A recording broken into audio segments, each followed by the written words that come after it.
ನಮಸ್ತೆ ಸ್ನೇಹಿತರೆ. ತಾಯಿ ವಾರಾಹಿ ಅನುಗ್ರಹ ಪ್ರತಿಯೊಬ್ಬರಿಗೂ ಸಿಗಲಿ ಅಂತ ಕೇಳ್ಕೊತಾ ಈ ವಿಡಿಯೋನ ಸ್ಟಾರ್ಟ್ ಮಾಡ್ತಾ ಇದ್ದೀನಿ. ಇವತ್ತಿನ ಒಂದು ವಿಶೇಷವಾದಂಥ ಮಾಹಿತಿ ಏನಪ್ಪ ಅಂತಂದರೆ, ನಿಮ್ಮ ಮನೆಯಲ್ಲಿ ಈ 2 ಗಿಡಗಳು ಏನಾದರೂ ಇತ್ತು ಅಂತಂದರೆ ತಪ್ಪದೇ ನಾನು ಹೇಳುವಂತಹ ಈ ಒಂದು ವಸ್ತುವನ್ನು ವಾರದ ಈ ಒಂದು ದಿನದಲ್ಲಿ ನೀವು ಹಾಕಿದ್ರೆ ಸಾಕು, ನಿಮ್ಮ ಮನೆಯಲ್ಲಿ ಧನಾಭಿವೃದ್ಧಿ ಅಂತನದು ಆಗುತ್ತೆ. ಕೇವಲ 2 ವಾರದಲ್ಲಿ ನಿಮ್ಮ ಮನೆಯಲ್ಲಿ ಯಾವ ರೀತಿ ಅಭಿವೃದ್ಧಿ ಆಗುತ್ತೆ ಅಂತ ಹೇಳಿ ನೀವೇ ನೋಡ್ತೀರಾ. ಅಷ್ಟು ಒಳ್ಳೆಯದಾಗುತ್ತೆ, ಅಷ್ಟು ಒಳ್ಳೆಯ ಶುಭ ಫಲಗಳನ್ನು ಕೊಡುತ್ತೆ. ಇನ್ನು ಯಾವುದೇನೋ ಮಾಡಬೇಕು, ಹೇಗೆ ಮಾಡಬೇಕು, ಏನು ಮಾಡಬೇಕು, ಆ ಗಿಡಗಳು ಯಾವುದು ಅಂತ ಹೇಳ್ತೀನಿ. ಪ್ರತಿಯೊಬ್ಬ ಮನೆಯಲ್ಲೂ ಕೂಡ ಇರ್ತಕ್ಕಂತಹ ಗಿಡ ತುಳಸಿ ಗಿಡ. ನಾವು ಪ್ರತಿನಿತ್ಯ ಪೂಜೆಯನ್ನು ಮಾಡ್ತಾ ಇರ್ತೀವಿ, ಅಥವಾ ಶುಕ್ರವಾರ, ಮಂಗಳವಾರ, ಶನಿವಾರ, ಗುರುವಾರ ಈ ರೀತಿ ಕೂಡ ನಾವು ಪೂಜೆಗಳನ್ನು ಮಾಡ್ತಾ ಇರ್ತೀರಿ. ನಾವು ಮನೆಯಲ್ಲಿ ಪೂಜೆ ಮಾಡಿದಾಗೆಲ್ಲನೂ ತುಳಸಿ ಮಾತೆಯನ್ನು ಕೂಡ ನಾವು ಪೂಜೆ ಮಾಡ್ತಾ ಇರ್ತೀವಿ.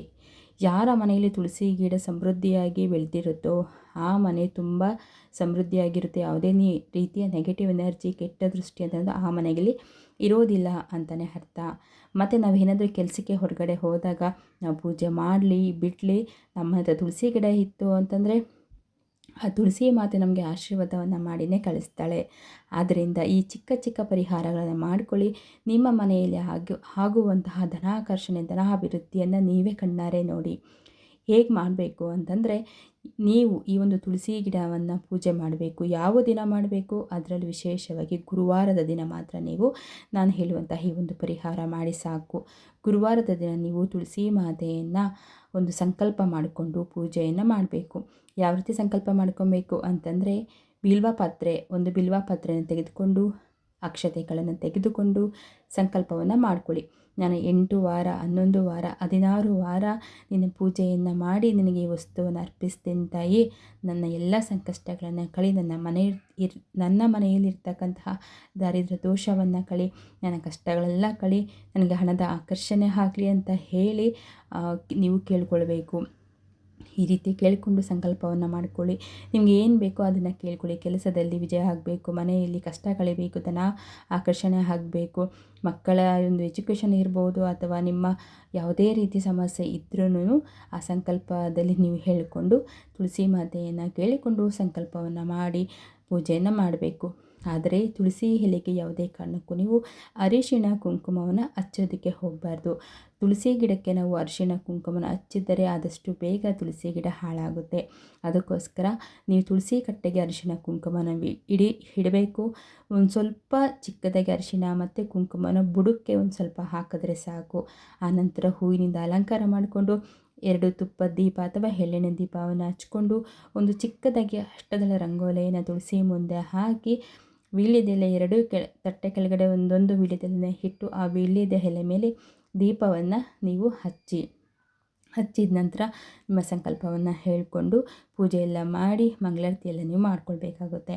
ಇನ್ನು ನೈವೇದ್ಯಕ್ಕೆ ಅಂತ ಬಾಳೆಹಣ್ಣು, ಬೆಲ್ಲ ಏನಾದರೂ ಈ ರೀತಿಯಾಗಿ ನೀವು ಇಡಬಹುದು. ಇನ್ನು ನೀವು ಯಾವ ವಸ್ತುವನ್ನು ಹಾಕಿದ್ರೆ ಧನಾಭಿವೃದ್ಧಿ ಆಗುತ್ತೆ ಅಂತಂದರೆ, ಪ್ರತಿ ಗುರುವಾರ ಒಂದು ಸ್ವಲ್ಪ ಹಸಿ ಹಾಲನ್ನು ತುಳಸಿ ಬುಡಕ್ಕೆ ಹಾಕೋದ್ರಿಂದ ಮನೆಗೆ ಧನಾಭಿವೃದ್ಧಿ, ಧನ ಆಕರ್ಷಣೆ, ಮನೆ ಸಮೃದ್ಧಿ ಆಗುತ್ತೆ. ಖಂಡಿತವಾಗಿ ಇದೊಂದು ಚಮತ್ಕಾರ ಅಂತಲೇ ಹೇಳ್ಬೋದು. ಮಾಡಿ ನೀವು ಇಷ್ಟು ವಾರ ಅಂತ ಸಂಕಲ್ಪ ಮಾಡಿಕೊಂಡು ಮೊದಲೇ ನೀವು ಮಾಡಿ, ವಾರಕ್ಕೆ 1 ಸಾರಿ ನೀವು ಗುರುವಾರ ಪೂಜೆಯನ್ನು ಮಾಡಿ ಮಹಾವಿಷ್ಣು, ಲಕ್ಷ್ಮೀನಾರಾಯಣರೆಲ್ಲ ನೆನೆಸ್ಕೊಂಡು ತುಳಸಿ ಮಾತೆಗೆ ಒಂದು ಸ್ವಲ್ಪ ಪೂಜೆ ಎಲ್ಲ ಆದ ನಂತರ ಹಸಿ ಹಾಲನ್ನು ಒಂದು ಸ್ವಲ್ಪ ಬುಡಕ್ಕೆ ಹಾಕಿ ನೀವು ಪೂಜೆಯನ್ನು ಮಾಡಿದ್ರೆ ಸಾಕು. ಮನೆಯಲ್ಲಿ ನೀವೇ ನೋಡ್ತೀರ ಬದಲಾವಣೆ ಹೇಗೆ ಆಗುತ್ತೆ ಅಂತ ಹೇಳಿ. ಇನ್ನು ಇದ್ರ ಜೊತೆಗೆ ನಿಮ್ಮ ಮನೆಯಲ್ಲಿ ಮನಿ ಪ್ಲ್ಯಾಂಟ್ ಇತ್ತು ಅಂತಂದರೆ ಗುರುವಾರದ ದಿನ ಮನಿ ಪ್ಲ್ಯಾಂಟ್ಗೆ ಒಂದು ಸ್ವಲ್ಪ ಹಸಿ ಎಲೆಯನ್ನು ಹಾಕಿ ವಾರಕ್ಕೊಂದು ಸರಿ ಹಾಕಿದ್ರೆ ಸಾಕು. ವಾರಕ್ಕೊಂದು ಸರಿ ಹಾಕ್ಬಿಟ್ಟು ಆ ಗಿಡದ ಹತ್ರ ಮಾತಾಡಿ ಬೇಡ್ಕೊಳ್ಳಿ, ನಮ್ಮ ಮನೆಯಲ್ಲಿರ್ತಕ್ಕಂಥ ಎಲ್ಲ ಕೆಟ್ಟ ದೃಷ್ಟಿಯನ್ನು ಕಳಿ, ಕಷ್ಟಗಳನ್ನು ಕಳಿ, ನನ್ನ ಮನೆ ಅಭಿವೃದ್ಧಿ ಆಗಬೇಕು, ನನ್ನ ಮನೆಯಲ್ಲಿ ಲಕ್ಷ್ಮೀ ನಾರಾಯಣರು ಸ್ಥಿರವಾಗಿ ನೆಲೆಸಬೇಕು ಅಂತ ಹೇಳಿ ಕೇಳಿಕೊಂಡು ಒಂದು ಸ್ವಲ್ಪ ಹಸಿ ಎಲೆಯನ್ನು ಬುಡಕ್ಕೆ ಹಾಕಿ ಆ ಗಿಡದ ಹತ್ರ ನಿತ್ಯ ಮಾತಾಡ್ತಾ ಇರಿ. ಈ ರೀತಿ ಮಾಡೋದ್ರಿಂದ ನಿಮ್ಮ ಮನೆಯಲ್ಲಿ ಇಷ್ಟು ಬದಲಾವಣೆ ಆಗುತ್ತೆ ಅಂತೇಳಿ ನೀವೇ ನೋಡ್ತಾರೆ. ಎಷ್ಟೋ ಜನ ಈ ಒಂದು ಪರಿಹಾರವನ್ನು ಮಾಡಿ ತಮ್ಮ ಜೀವನವನ್ನು, ತಮ್ಮ ಕೋರಿಕೆಗಳನ್ನು ಈಡೇರಿಸಿಕೊಂಡಿದ್ದಾರೆ. ಅದಕ್ಕೋಸ್ಕರ ಈ ಒಂದು ವಿಚಾರವನ್ನು ನಿಮಗೆ ಶೇರ್ ಮಾಡ್ತಾ ಇದ್ದೀನಿ. ಇನ್ನು ನೀವು ಮನೆಯಿಂದ ಹೊರಗಡೆ ಹೋಗಬೇಕಾದ್ರೆ ಕೆಲಸಕ್ಕೆ ಹೋಗ್ತಾಯಿದ್ರೆ, ಆ ಕೆಲಸ ಆಗಬೇಕು ಅಂತಿದ್ರೆ ತುಳಸಿ ಮಾತೆಗೆ ಒಂದು ಸ್ವಲ್ಪ ತಾಮ್ರದ ಚೆಂಬಲ್ಲಿ ನೀರನ್ನು ಅರ್ಪಿಸಿ ದೇವರಿಗೆ ಒಂದು ಹೂವನ್ನು ಇಟ್ಟು ನಮಸ್ಕಾರ ಮಾಡಿ, ಆ ಕೆಲಸದಲ್ಲಿ ನನಗೆ ಅಭಿವೃದ್ಧಿ ಆಗಲಿ ಅಂತ ಹೇಳಿ ನೀವು ಕೇಳಿಕೊಂಡು ಆನಂತರ ಕೆಲಸಕ್ಕೆ ಹೋಗೋದ್ರಿಂದ ತುಂಬ ಒಳ್ಳೆಯದಾಗುತ್ತೆ.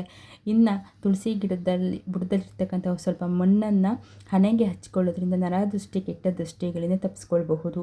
ಇಷ್ಟು ಕೆಲಸವನ್ನು ಮಾಡ್ಕೊಳ್ಳಿ. ಗುರುವಾರ ತಪ್ಪದೆ ಈ ಒಂದು ಹಸಿ ಹಾಲನ್ನು ತುಳಸಿ ಗಿಡಕ್ಕೆ ಮತ್ತು ಮನಿ ಪ್ಲ್ಯಾಂಟ್ ಗಿಡಕ್ಕೆ ಹಾಕೋದ್ರಿಂದ ಧನಾಕರ್ಷಣೆ ಆಗುತ್ತೆ, ನಿಮ್ಮ ಮನೆಯಲ್ಲಿ ಬದಲಾವಣೆ ಆಗುತ್ತೆ, ಸಮೃದ್ಧಿ ಆಗುತ್ತೆ ಅಂತ ಹೇಳ್ತಾ ಈ ವಿಡಿಯೋನ ಇಲ್ಲಿಗೆ ಎಂಡ್ ಮಾಡ್ತಾ ಇದ್ದೀನಿ. ನಮಸ್ಕಾರ.